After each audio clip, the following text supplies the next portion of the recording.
بسم اللہ الرحمن الرحیم الحمد للہ وکفی وسلام علی عبادہ الذین اصطفی اما بعد قال اللہ تبارک وتعالی ومن آیاتہ ان خلق لکم من انفسکم ازواجا لتسکنوا الیہا وجعل بینکم مودۃ ورحمۃ ان فی ذلک لآیات لقوم یتفکرون. وقال النبی صلی اللہ علیہ وآلہ وسلم تنکح المرأة لأربع لمالها ولحسبها ولجمالها ولدینها فاظفر بذات الدین تربت یداک. وقال النبی صلی اللہ علیہ وآلہ وسلم الدنیا كلها متاع وخیر متاع الدنیا المرأة الصالحة او کما قال علیہ الصلاۃ والسلام. بزرگان محترم، عزیز ساتھیو، اللہ تبارک و تعالی نے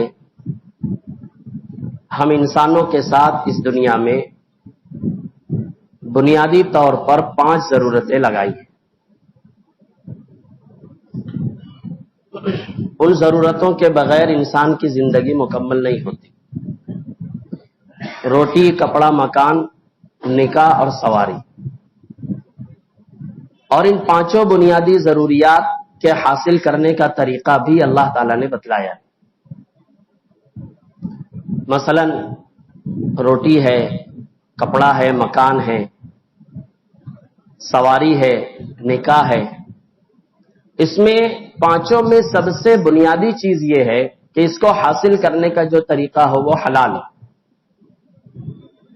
روٹی حلال طریقے سے حاصل کی جائے، کپڑا حلال طریقے سے حاصل کیا جائے، مکان حلال طریقے سے حاصل کیا جائے، نکاح حلال طریقے سے کیا جائے اور سواری حلال طریقے سے حاصل کی جائے.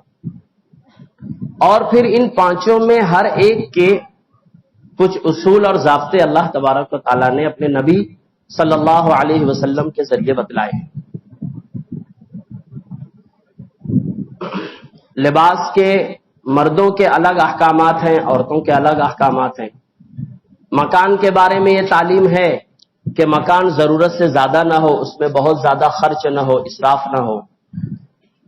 روٹی کے بارے میں یہ حکم ہے کہ ہم اگر کھا رہے ہیں تو ہم یہ دھیان دیں کہ ہمارے ساتھ ہمارا پڑوسی بھی بھوکا نہ رہے. کھانے کے آداب اور ایسا کھانا یا کھانے کو ضائع کرنے سے منع کیا گیا. سواری ہے تو سواری کے مستقل آداب بتلائے گئے. ایسے ہی نکاح کے بھی اللہ کے رسول صلی اللہ علیہ وسلم نے طریقے اور اس کے آداب بتلائے.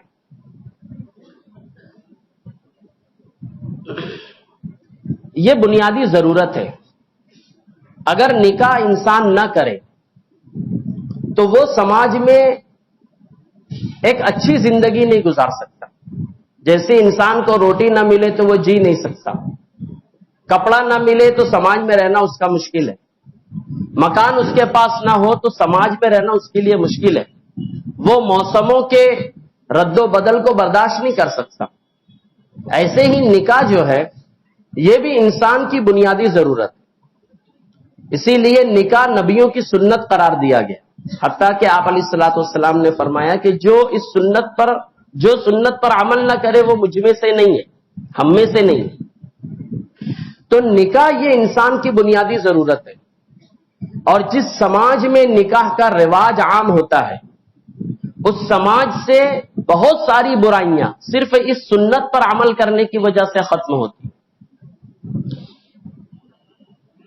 نکاح کیسے کیا جائے، نکاح کے آداب کیا ہیں، اگر ان چیزوں کا کسی سماج میں لحاظ رکھا جائے تو اس سماج میں بے نکاحی افراد نہیں ہوں گے. اگر ہم شرعی اعتبار سے نکاح میں جو ضروری چیزیں ہیں وہ دیکھیں تو نکاح ہر ایک کے لیے آسان. اور دنیاوی اعتبار سے یا سماج کے اعتبار سے ہم نکاح میں لگنے والی ضروریات کو دیکھیں تو پھر ہر انسان کے لیے نکاح آسان نہیں. یعنی ہم لوگوں نے نکاح میں جو چیزیں شامل کر دی ہیں جو شریعت سے ثابت نہیں ہے یا شریعت نے اسے ضروری قرار نہیں دیا ہے، اگر ان چیزوں کو رواج دیا گیا سماج میں تو پھر ہر انسان کے لیے نکاح کرنا مشکل ہو جائے، اور جس سماج میں نکاح مشکل ہوتا ہے وہاں زنا آسان ہوتا ہے، اور جس سماج میں نکاح آسان ہوتا ہے وہاں زنا مشکل ہوتا ہے۔ تو نکاح کیسے کیا جائے؟ حضور صلی اللہ علیہ وسلم نے فرمایا کہ نکاح عموماً 4 بنیادوں پر کیا جاتا ہے۔ تنکح المرأۃ لاربع، 4 بنیادوں پر عورتوں سے نکاح کیا جاتا ہے۔ یا تو عورت کا مال دیکھ کر کے نکاح کیا جاتا ہے کہ یہ مالدار عورت ہے، یا تو اس کا حسب نسب دیکھ کر کے نکاح کیا جاتا ہے، یا اس کی خوبصورتی دیکھ کر کے نکاح کیا جاتا ہے، یا پھر دینداری دیکھ کر کے نکاح کیا جاتا ہے۔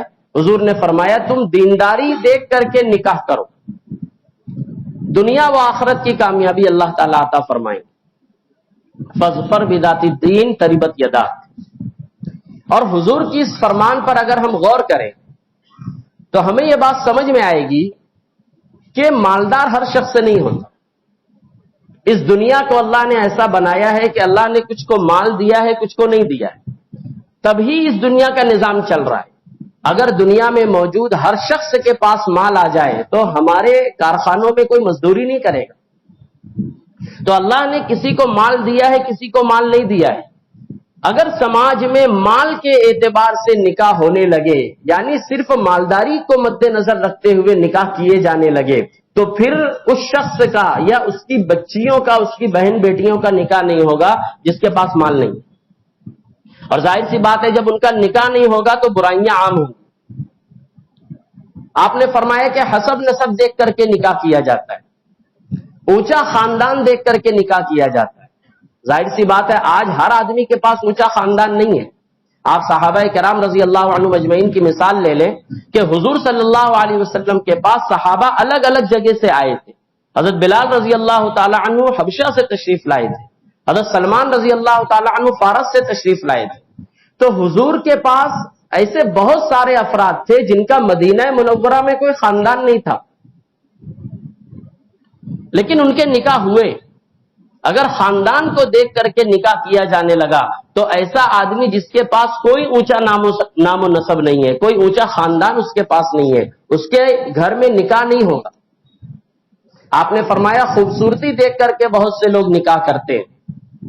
خوبصورتی اللہ نے ہر ایک کو نہیں دی ہے، کسی کو اللہ نے خوبصورت بنایا ہے، کسی کو اللہ نے قبول صورت بنایا، اور کسی کو اللہ نے دونوں چیزیں نہیں دی۔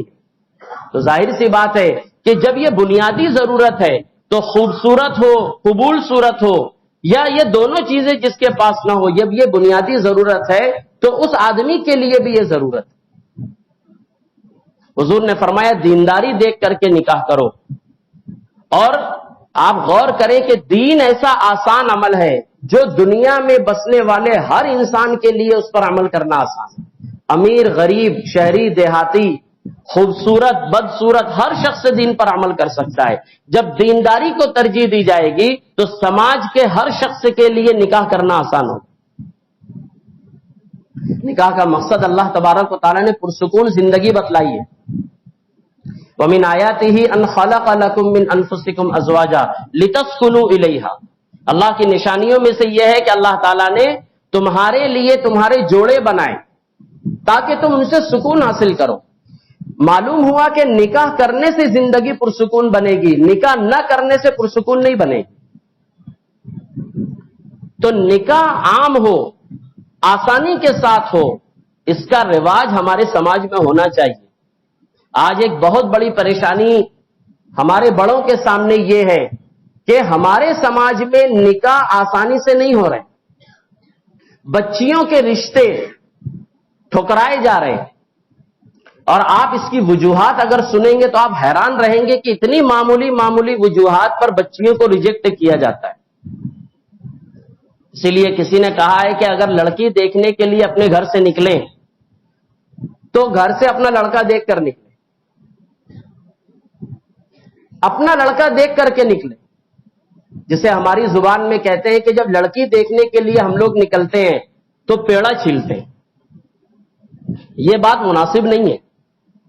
آدمی اپنے آپ کو دیکھ لے وے، اپنے خاندان کو دیکھ لے وے، اور پھر اس کے بعد ایک لڑکی وہ پسند کر لے گے.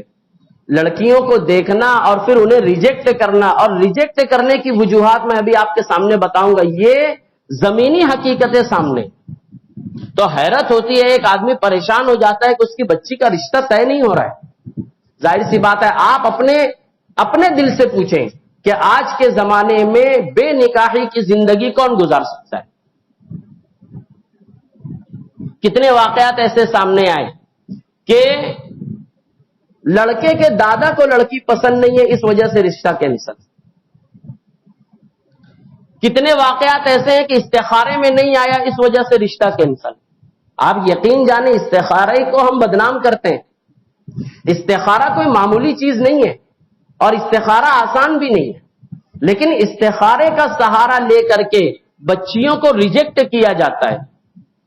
اور اس طرح اگر ہمارے سماج میں یہ رواج عام ہوتا گیا تو آپ یقین جانیے بے نکاحی بچے اور بے نکاحی بچیوں کی تعداد بڑھے گی. اور میں نے شروع میں کہا کہ یہ بنیادی ضرورت ہے. جس طرح روٹی کپڑے کے بغیر انسان نہیں رہ سکتا، نکاح کے بغیر نہیں رہ سکتا. جب اس کا نکاح نہیں ہوگا، جائز طریقے سے اپنی ضرورت اگر وہ پوری نہیں کر سکے گا تو پھر وہ ناجائز طریقہ استعمال کرے گا، اور پھر وہ واقعات ہمارے سامنے آتے ہیں جو آ رہے ہیں. اس کی یہ وجوہات ہیں. ہمارے گھر کے بڑوں کو، ذمہ داروں کو ہمیں یہ بات سمجھنی چاہیے کہ ہم اپنے بچوں کا، بچیوں کا اس طرح ذہن بنائیں. ایک شخص مجھ سے کہنے لگے کہ ہماری بچی کا نکاح طے ہو گیا. آدمی زیادہ دیندار نہیں ہے لیکن مالدار ہے. حدیث پاک میں جو بات کہی گئی ہے اس کا یہ مطلب نہیں ہے کہ مالداری، خوبصورتی بالکل ہی چھوڑ دی جائے، صرف دینداری دیکھی جائے. یہ مطلب نہیں ہے. جو چیز ہمارا ٹارگٹ ہو، جو مد نظر ہو، وہ دینداری ہو، اس کے ساتھ مالداری ہو، خوبصورتی ہو، حسب نسب ہو، قابل قبول ہے. تو وہ یہ کہنے لگے کہ 40-45 سال کے بعد تو ہر کوئی دیندار بن ہی جاتا ہے. 40-45 کے بعد ہر کوئی دیندار بن جاتا ہے، دینداری کوئی بڑا مسئلہ نہیں ہے. تو میں نے کہا کہ 40-45 کے بعد اگر کوئی دیندار بن سکتا ہے تو 40-45 کے بعد وہ مالدار بھی بن سکتا ہے. آج کسی دیندار کو آپ لڑکی دو جو مالدار نہیں ہے، وہ 40-45 کے بعد مالدار بھی بن سکتا ہے. تلک الایام نداولها بین الناس. اللہ تبارک و تعالیٰ دنوں کو لوگوں کے درمیان الٹ پھیر کرتے ہیں. کوئی شخص ہے جو 25-30 سال 35 سال کی عمر میں اس کے حالات اچھے نہیں تھے، 45-50 کی عمر میں اس کے حالات اچھے ہو جاتے.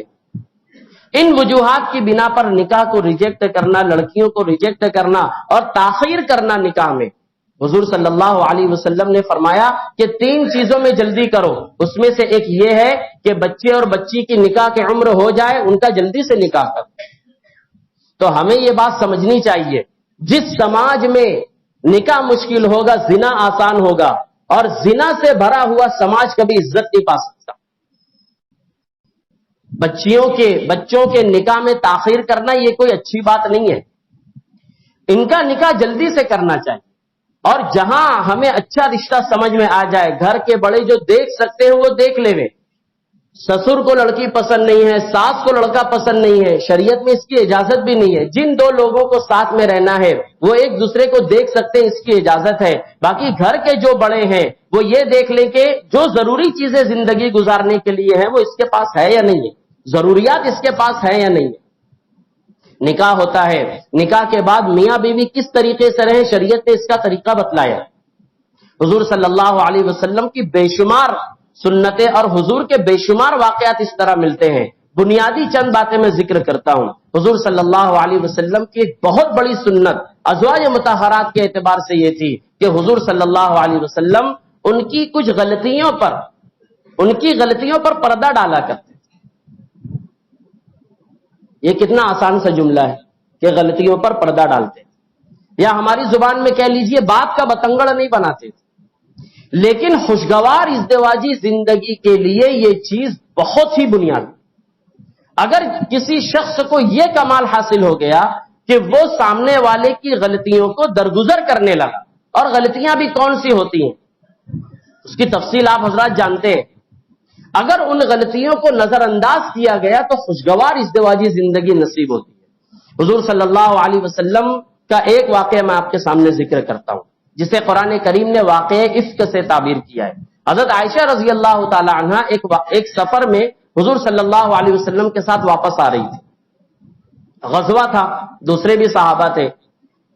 حضرت عائشہ رضی اللہ عنہا کا ہار اس سفر میں گم ہو گیا. قصہ مختصر یہ کہ حضور آگے بڑھ گئے، حضرت عائشہ پیچھے رہ گئی. پھر ایک صحابی کے ساتھ آپ مدینہ منورہ پہنچ گئے. تو منافقین نے یہ بات چلائی، نعوذ باللہ، حضرت عائشہ رضی اللہ عنہا کی عزت پر آپ نے ان لوگوں نے کیچڑ اچھالا. منافقین نے، یہ اصل یہود کا کام تھا، منافقین اس میں پیش تھے. اور منافقین کا سردار جو تھا اس میں بہت زیادہ حصہ لیا. حضور صلی اللہ علیہ وسلم کو بھی یہ بات پتا چلی. اب حضور کی بیوی پر اگر کوئی شخص کیچڑ اچھالے تو آپ سوچ سکتے ہیں کہ صحابہ کے دل و دماغ پر کیا گزر رہی ہوگی. اور ایسے واقعات کو سماج میں ہوا دینے والے کچھ لوگ ہوتے ہیں جو رائی کا پہاڑ اور بات کا بتنگڑ بنانا جانتے ہیں. اور اس واقعے کو پورے مدینہ منورہ میں پھیلایا گیا اور حضرت عائشہ رضی اللہ تعالی عنہا کی عزت پر کیچڑ اچھالا گیا. حضور صلی اللہ علیہ وسلم کو جب یہ بات پتا چلی تو کوئی معمولی بات نہیں تھی. اگر ہما شما ہوتے یا آج کے زمانے کے کچھ لوگ ہوتے تو نہ جانے کیا سے کیا ہو جاتا. اتنا بڑا واقعہ. حضرت عائشہ خود فرماتی ہے کہ اس واقعے کے پتہ چلنے کے بعد حضور گھر تشریف لائے. حضور نے سلام کیا، خیر خیریت پوچھی تو میں خود رونے لگی. یعنی حضور کا جو نرم انداز تھا اس پر میں خود رونے لگی. میں نے کہا کہ اللہ کے رسول، میں چاہتی ہوں کہ کچھ دن کے لیے اپنی والدہ کے یہاں چلی جاؤں. حضور نے کہا چلے جاؤ. ایک واقعہ ہوا تھا، اس کی تفتیش کے لیے حضرت عائشہ رضی اللہ عنہا نے فرمایا 1 مہینے تک اس طریقے کا غلط پروپیگنڈا چلتا رہا اور حضور صلی اللہ علیہ وسلم صبر و ضبط کے ساتھ اپنے معمولات میں رہے. حضرت علی رضی اللہ تعالی عنہ اور حضرت زید بن اسامہ رضی اللہ عنہم، ان سے حضور صلی اللہ علیہ وسلم مشورہ کرتے تھے، لیکن آپ کے دل پر بہت بوجھ تھا. وحی بھی اس پورے مہینے میں نازل نہیں ہوئی حضرت عائشہ رضی اللہ تعالی عنہا کے متعلق. بعد میں 1 مہینے کے بعد وحی نازل ہوئی اور اس میں یہ بات بتائی گئی کہ عائشہ کے اوپر جو الزام لگایا گیا ہے یہ بے بنیاد ہے، وہ پاک دامن ہے.